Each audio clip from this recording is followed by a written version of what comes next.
Welcome to Chillin' 101. We hope this video helps. In this video, I will show how to set time on Mercedes C200.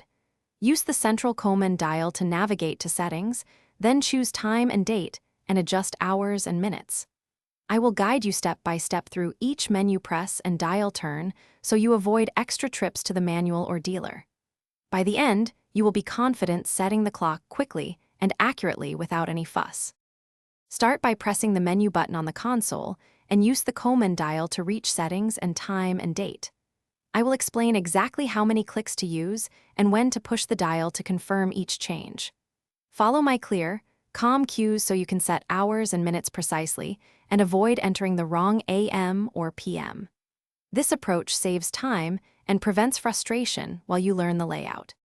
If adjustments don't stick, try turning the ignition off and then back on before repeating the steps I showed earlier.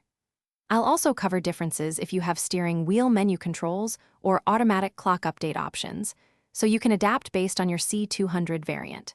Stick with me as I explain simple checks like AM versus PM and daylight saving tweaks, so the displayed time always matches real-world time. Thanks for watching. Consider subscribing if we helped you.